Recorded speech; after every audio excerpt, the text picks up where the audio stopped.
നീ കൈവശമാക്കുവാൻ ചെല്ലുന്ന ദേശത്ത് നിന്നെ കടത്തുകയും നിന്നേക്കാൾ പെരുപ്പവും ബലവുമുള്ള ജാതികളായ ഹിത്യർ, ഗിർഗശ്യർ, അമോര്യർ, കനാന്യർ, പെരിസ്യർ, ഹിവ്യർ, യെബൂസ്യർ എന്നീ 7 മഹാജാതികളെ നിന്റെ മുമ്പിൽ നിന്ന് നീക്കിക്കളയുകയും നിന്റെ ദൈവമായ യഹോവ അവരെ നിന്റെ കയ്യിൽ ഏൽപ്പിക്കുകയും നീ അവരെ തോൽപ്പിക്കുകയും ചെയ്യുമ്പോൾ അവരെ നിർമൂലമാക്കി കളയണം.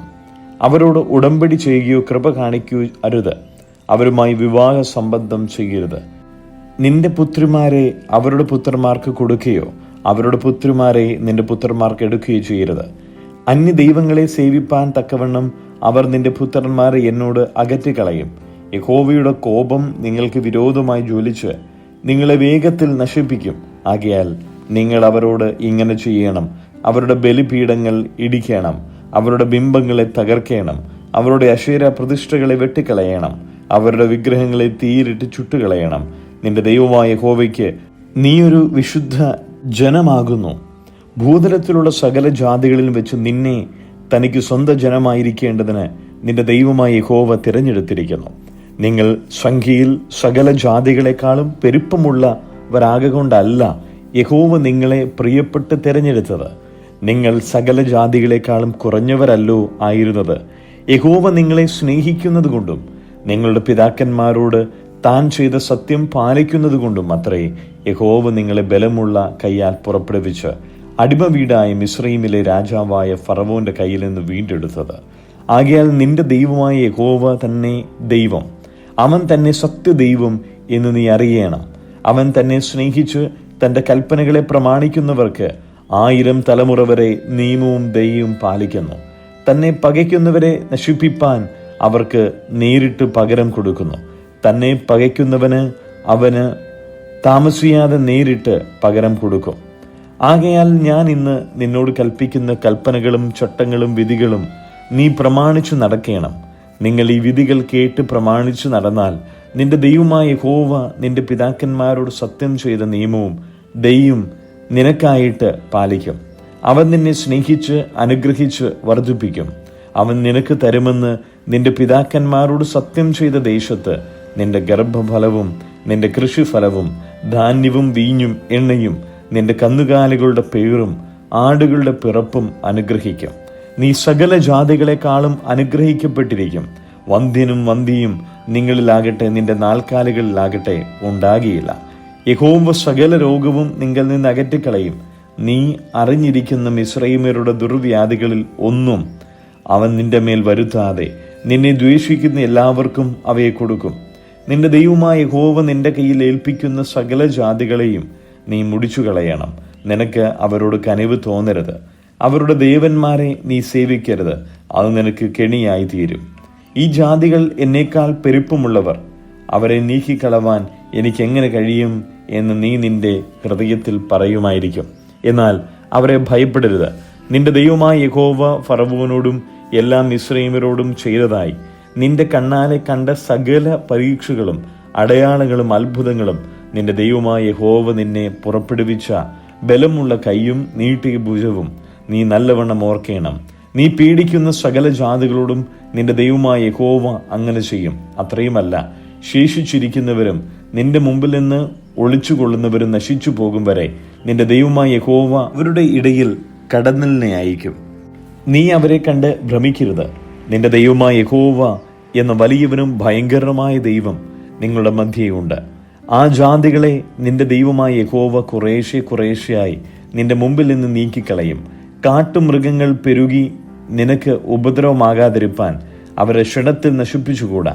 നിന്റെ ദൈവമായ യഹോവ അവരെ നിന്റെ കയ്യിൽ ഏൽപ്പിക്കുകയും അവർ നശിച്ചു പോകും വരെ മഹാപരാഭവം വരുത്തുകയും ചെയ്യും. അവരുടെ രാജാക്കന്മാരെ നിന്റെ കയ്യിൽ ഏൽപ്പിക്കും. നീ അവരുടെ പേർ ആകാശത്തിൻ കീഴിൽ നിന്ന് ഇല്ലാതെയാക്കണം. അവരെ സംഹരിച്ചു തീരുവോളം ഒരു മനുഷ്യനും നിന്റെ മുമ്പിൽ നിൽക്കുകയില്ല. അവരുടെ ദേവപ്രതിമകളെ തീയിലിട്ട് ചുട്ടുകളയണം. നീ വശീകരിക്കപ്പെടാതിരിപ്പാൻ അവയിന്മേലുള്ള വെള്ളിയും പൊന്നും മോഹിച്ച് എടുത്തുകളയരുത്. അത് നിന്റെ ദൈവമായ യഹോവയ്ക്ക് അറപ്പാകുന്നു. നീയും അതുപോലെ ശാപമായി തീരാതിരിക്കേണ്ടതിന് അറപ്പായുള്ളത് നിന്റെ വീട്ടിൽ കൊണ്ടുപോകരുത്. അത് നിനക്ക് തീരെ അറപ്പും വെറുപ്പുമായിരിക്കണം. അത് ശാപഗ്രസ്തമല്ലോ. സങ്കീർത്തനങ്ങൾ 119 41 മുതൽ 48 വരെയുള്ള വാക്യങ്ങൾ. യഹോവേ, നിന്റെ വചനപ്രകാരം നിന്റെ ദയയും നിന്റെ രക്ഷയും എങ്കിലേക്ക് വരുമാറാകട്ടെ. ഞാൻ നിന്റെ വചനത്തിൽ ആശ്രയിക്കുന്നതുകൊണ്ട് നിന്നെ നിന്ദിക്കുന്നവനോട് ഉത്തരം പറയുവാൻ ഞാൻ പ്രാപ്തനാകും. ഞാൻ നിന്റെ വിധികൾക്കായി കാത്തിരിക്കയാൽ സത്യത്തിൻ്റെ വചനം എൻ്റെ വായിൽ നിന്ന് നീക്കിക്കളയരുതേ. അങ്ങനെ ഞാൻ നിന്റെ ന്യായപ്രമാണം ഇടവിടാതെ എന്നേക്കും പ്രമാണിക്കും. നിന്റെ പ്രമാണങ്ങളെ ആരായുന്നതുകൊണ്ട് ഞാൻ വിശാലതയിൽ നടക്കും. ഞാൻ ലജ്ജിക്കാതെ രാജാക്കന്മാരുടെ മുമ്പിലും നിന്റെ സാക്ഷ്യങ്ങളെക്കുറിച്ച് സംസാരിക്കും. ഞാൻ നിന്റെ കൽപ്പനകളിൽ പ്രമോദിക്കുന്നു. അവ എനിക്ക് പ്രിയമായിരിക്കുന്നു. എനിക്ക് പ്രിയമായിരിക്കുന്ന നിന്റെ കൽപ്പനകളിലേക്ക് ഞാൻ കൈകളെ ഉയർത്തുന്നു. നിന്റെ ചട്ടങ്ങളെ ഞാൻ ധ്യാനിക്കുന്നു. അപ്പോസ്തല പ്രവൃത്തികൾ 7-ാം അധ്യായം. ഇത് ഉള്ളത് തന്നെയോ എന്ന് മഹാപുരോഹിതൻ ചോദിച്ചതിന് അവൻ പറഞ്ഞത്, സഹോദരന്മാരും പിതാക്കന്മാരുമായ പുരുഷന്മാരെ കേൾപ്പിൻ. നമ്മുടെ പിതാവായ അബ്രഹാം ഹാരാനിൽ വന്ന് പാർക്കും മുമ്പേ മെസൊപ്പൊത്താമിയയിൽ ഇരിക്കുമ്പോൾ തന്നെ തേജോമയനായ ദൈവം അവന് പ്രത്യക്ഷനായി. നിന്റെ ദേശത്തെയും നിന്റെ ചാർച്ചക്കാരെയും വിട്ട് ഞാൻ നിനക്ക് കാണിച്ചു തരുന്ന ദേശത്തേക്ക് ചെല്ലുക എന്ന് പറഞ്ഞു. അങ്ങനെ അവൻ കൽദായരുടെ ദേശം വിട്ട് ഹാരാനിൽ വന്നു പാർത്തു. അവൻ്റെ അപ്പൻ മരിച്ച ശേഷം ദൈവം അവനെ അവിടെ നിന്ന് നിങ്ങൾ ഇപ്പോൾ പാർക്കുന്ന ഈ ദേശത്തിൽ കൊണ്ടുവന്ന് പാർപ്പിച്ചു. അവന് അതിലൊരു കാലടി നിലം പോലും അവകാശം കൊടുത്തില്ല. അവന് സന്തതിയില്ലാതിരിക്കെ അവനും അവൻ്റെ ശേഷം അവൻ്റെ സന്തതിക്കും അതിനെ കൈവശമായി നൽകുമെന്ന് അവനോട് വാഗ്ദത്തം ചെയ്തു. അവൻ്റെ സന്തതി അന്യദേശത്തു ചെന്നു പാർക്കും. ആ ദേശക്കാർ അവരെ അടിമയാക്കി 400 സംവത്സരം പീഡിപ്പിക്കും എന്ന് ദൈവം കൽപ്പിച്ചു. അവർ സേവിക്കുന്ന ജാതിയെ ഞാൻ ന്യായം വിധിക്കും. അതിനുശേഷം അവർ പുറപ്പെട്ടു വന്ന് ഈ സ്ഥലത്ത് എന്നെ സേവിക്കും എന്ന് ദൈവം അരുളി ചെയ്തു. പിന്നെ അവന് പരിച്ഛേദന എന്ന നിയമം കൊടുത്തു. അങ്ങനെ അവൻ ഇസഹാക്കിനെ ജനിപ്പിച്ചു. 8-ാം നാൾ പരിച്ഛേദന ചെയ്തു. ഇസഹാക്ക് യാക്കോബിനെയും യാക്കോബ് 12 ഗോത്രപിതാക്കന്മാരെയും ജനിപ്പിച്ചു.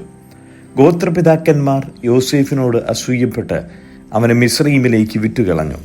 എന്നാൽ ദൈവം അവനോട് കൂടെ ഇരുന്ന് സകല സങ്കടങ്ങളിൽ നിന്നും അവനെ വിടുവിച്ച് മിസ്രയീം രാജാവായ ഫറവോന്റെ മുമ്പാകെ അവന് കൃപയും ജ്ഞാനവും കൊടുത്തു. അവനെ മിസ്രയീമിനും തൻ്റെ സർവ്വഗ്രഹത്തിനും അധിപതിയാക്കി വെച്ചു. മിസ്രയീം ദേശത്തിലും കനാനിലും എല്ലാം ക്ഷാമവും മഹാകഷ്ടവും വന്നാറെ നമ്മുടെ പിതാക്കന്മാർക്ക് ആഹാരം കിട്ടാതെയായി. മിസ്രയീമിൽ ധാന്യമുണ്ട് എന്ന് കേട്ടിട്ട് യാക്കോബ് നമ്മുടെ പിതാക്കന്മാരെ 1-ാം പ്രാവശ്യം അയച്ചു. 2-ാം പ്രാവശ്യം യോസേഫ് തൻ്റെ സഹോദരന്മാരോട് തന്നെത്താൻ അറിയിച്ച് യോസേഫിൻ്റെ വംശം ഫറവോന് വെളിവായി വന്നു. യോസേഫ് ആളയച്ച് തൻ്റെ പിതാവായ യാക്കോബിനെയും കുടുംബത്തെയൊക്കെയും വരുത്തി. അവർ ആകെ 75 പേരായിരുന്നു. യാക്കോബ് മിസ്രയീമിലേക്ക് പോയി. അവനും നമ്മുടെ പിതാക്കന്മാരും മരിച്ചു. അവരെ ഷേഖേമിൽ കൊണ്ടുവന്ന് ഷേഖേമിൽ എമ്മോരിൻ്റെ മക്കളോട് അബ്രഹാം വില കൊടുത്തു വാങ്ങിയ കല്ലറയിൽ അടക്കം ചെയ്തു.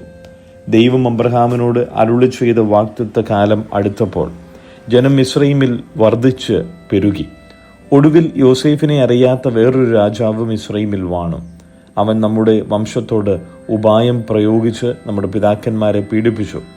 അവരുടെ ശിശുക്കൾ ജീവനോടെ ഇരിക്കരുതെന്ന് വെച്ച് അവരെ പുറത്തിടുവിച്ചു. ആ കാലത്ത് മോശ ജനിച്ചു. ദിവ്യസുന്ദരനായിരുന്നു. അവനെ 3 മാസം അപ്പൻ്റെ വീട്ടിൽ പോറ്റി. പിന്നെ അവനെ പുറത്തിട്ടപ്പോൾ ഫറവോന്റെ മകൾ അവനെ എടുത്ത് തൻ്റെ മകനായി വളർത്തി. മോശ മിസ്രയീമ്യരുടെ സകല ജ്ഞാനവും അഭ്യസിച്ച് വാക്കിലും പ്രവൃത്തിയിലും സമർത്ഥനായി തീർന്നു. അവനെ 40 വയസ്സ് തികയാറായപ്പോൾ ഇസ്രയേൽ മക്കളായ തൻ്റെ സഹോദരന്മാരെ ചെന്ന് കാണണം എന്ന് മനസ്സിൽ തോന്നി. അവരിൽ ഒരുത്തൻ അന്യായം ഏൽക്കുന്നത് കണ്ടിട്ട് അവനെ തുണനിന്നു. മിസ്രയീമിനെ അടിച്ച് കൊന്നു. പീഡിതനു വേണ്ടി പ്രതിക്രിയ ചെയ്തു. ദൈവം താൻ മുഖാന്തരം അവർക്ക് രക്ഷ നൽകും എന്ന് സഹോദരന്മാർ ഗ്രഹിക്കും എന്നവൻ നിരൂപിച്ചു. എങ്കിലും അവർ ഗ്രഹിച്ചില്ല. പിറ്റേന്നാൾ അവർ കലഹിച്ചുകൊണ്ടിരുന്നപ്പോൾ അവൻ അവരുടെ അടുക്കൽ വന്നു. പുരുഷന്മാരെ, നിങ്ങൾ സഹോദരന്മാരല്ലോ, തമ്മിൽ അന്യായം ചെയ്യുന്നത് എന്ത് എന്ന് പറഞ്ഞ് അവരെ സമാധാനപ്പെടുത്തുവാൻ നോക്കി. എന്നാൽ കൂട്ടുകാരനോട് അന്യായം ചെയ്യുന്നവൻ അവനെ ഉന്തിക്കളഞ്ഞ്, നിന്നെ ഞങ്ങൾക്ക് അധികാരിയും ന്യായകർത്താവുമാക്കിയതാ ഇന്നലെ മിസ്രയീമിനെ കൊന്നതുപോലെ എന്നെയും കൊല്ലുവാൻ ഭാവിക്കുന്നുവോ എന്ന് പറഞ്ഞു.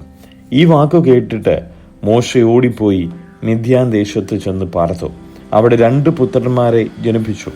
40 ആണ്ട് കഴിഞ്ഞപ്പോൾ സീനായി മലയുടെ മരുഭൂമിയിൽ ഒരു ദൈവദൂതൻ മുൾപടർപ്പിലെ അഗ്നിജ്വാലയിൽ അവന് പ്രത്യക്ഷനായി. മോശ ആ ദർശനം കണ്ട് ആശ്ചര്യപ്പെട്ടു. സൂക്ഷിച്ചു നോക്കുവാൻ അടുത്തു ചെല്ലുമ്പോൾ, ഞാൻ നിന്റെ പിതാക്കന്മാരുടെ ദൈവമായി അബ്രഹാമിന്റെയും ഇസ്ഹാക്കിന്റെയും യാക്കോബിന്റെയും ദൈവമാകുന്നുവെന്ന് കർത്താവിന്റെ ശബ്ദം കേട്ടു. മോശ വിറച്ചിട്ട് നോക്കുവാൻ തുനിഞ്ഞില്ല. കർത്താവ് അവനോട്, നീ നിൽക്കുന്ന സ്ഥലം വിശുദ്ധ ഭൂമിയാകിയാൽ കാലിൽ നിന്ന് ചെരുപ്പൂരിക്കളക. മിസ്രയീമിൽ എന്റെ ജനത്തിന്റെ പീഡ ഞാൻ കണ്ടു. അവരുടെ ഞരക്കവും കേട്ടു. അവരെ വിടുവിപ്പാൻ ഇറങ്ങി വന്നിരിക്കുന്നു. ഇപ്പോൾ വരിക, ഞാൻ നിന്നെ മിസ്രയീമിലേക്ക് അയക്കും എന്ന് പറഞ്ഞു. നിന്നെ അധികാരിയും ന്യായകർത്താവുമാക്കിയത് ആർ എന്നിങ്ങനെ അവർ തള്ളിപ്പറഞ്ഞ ഈ മോശയെ ദൈവം മുൾപടർപ്പിൽ പ്രത്യക്ഷനായ ദൂതൻ മുഖാന്തരം അധികാരിയും വീണ്ടെടുപ്പുകാരനുമാക്കി വെച്ചു. അവൻ മിസ്രയീമിലും ചെങ്കടലിലും 40 സംവത്സരം മരുഭൂമിയിലും അതിശയങ്ങളും അടയാളങ്ങളും ചെയ്ത് അവരെ നടത്തിക്കൊണ്ടുവന്നു. ദൈവം നിങ്ങളുടെ സഹോദരന്മാരിൽ നിന്ന് എന്ന പോലെ ഒരു പ്രവാചകനെ നിങ്ങൾക്ക് എഴുന്നേൽപ്പിക്കും തരും എന്ന് ഇസ്രായേൽ മക്കളോട് പറഞ്ഞ മോശ അവൻ തന്നെ. സീനായി മലയിൽ തന്നോട് സംസാരിച്ച ദൂതനോടും നമ്മുടെ പിതാക്കന്മാരോട് കൂടെ മരുഭൂമിയിൽ സഭയിൽ ഇരുന്നവനും നമുക്ക് തരുവാൻ ജീവനുള്ള അരുളപ്പാട് ലഭിച്ചവനും അവൻ തന്നെ. നമ്മുടെ പിതാക്കന്മാർ അവന് കീഴ്പ്പെടുവാൻ മനസ്സില്ലാതെ അവനെ തള്ളിക്കളഞ്ഞ് ഹൃദയം കൊണ്ട് മിസ്രയീമിലേക്ക് പിന്തിരിഞ്ഞ് അഹരോനോട്, ഞങ്ങൾക്ക് മുമ്പായി നടപ്പാൻ ദൈവങ്ങളെ ഉണ്ടാക്കി തരിക. ഞങ്ങളെ മിസ്രയീമിൽ നിന്ന് നടത്തിക്കൊണ്ടുവന്ന ആ മോശയ്ക്ക് എന്തു സംഭവിച്ചു എന്ന് ഞങ്ങൾ അറിയുന്നില്ലല്ലോ എന്ന് പറഞ്ഞു. അന്നേരം അവർ ഒരു കാളക്കുട്ടിയെ ഉണ്ടാക്കി ആ ബിംബത്തിന് ബലി കഴിച്ചു. തങ്ങളുടെ കൈപ്പണിയിൽ ഉല്ലസിച്ചുകൊണ്ടിരുന്നു. ദൈവവും പിന്തിരിഞ്ഞ് ആകാശത്തിലെ സൈന്യത്തെ ആരാധിപ്പാൻ അവരെ കൈവിട്ടു. ഇസ്രായേൽ ഗൃഹമേ, നിങ്ങൾ മരുഭൂമിയിൽ എനിക്ക് 40 സംവത്സരം ഹനനയാഗങ്ങളും ഭോജനയാഗങ്ങളും അർപ്പിച്ചുവോ? നിങ്ങൾ നമസ്കരിപ്പാൻ ഉണ്ടാക്കിയ സ്വരൂപങ്ങളായ മോലോക്കിന്റെ കൂടാരവും രേഫാൻ ദേവന്റെ നക്ഷത്രവും നിങ്ങൾ എടുത്തു നടന്നുവല്ലോ. എന്നാൽ ഞാൻ നിങ്ങളെ ബാബിലോനപ്പുറം പ്രവാസിപ്പിക്കും എന്ന് പ്രവാചകന്മാരുടെ പുസ്തകത്തിൽ എഴുതിയിരിക്കുന്നുവല്ലോ. നീ കണ്ട മാതിരിയൊക്കെ ഒത്തവണ്ണം അതിനെ തീർക്കണം എന്ന് മോശയോട് അരുളി ചെയ്തവൻ കൽപ്പിച്ചതുപോലെ നമ്മുടെ പിതാക്കന്മാർക്ക് മരുഭൂമിയിൽ സാക്ഷ്യകൂടാരമുണ്ടായിരുന്നു.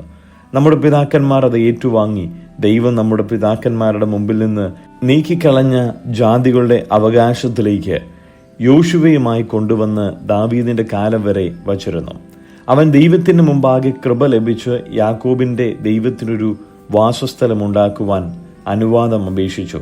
ശലോമോൻ അവനൊരു ആലയം പണിത് അത്യുന്നതൻ കൈപ്പണിയായതിൽ വസിക്കുന്നില്ലതാനും.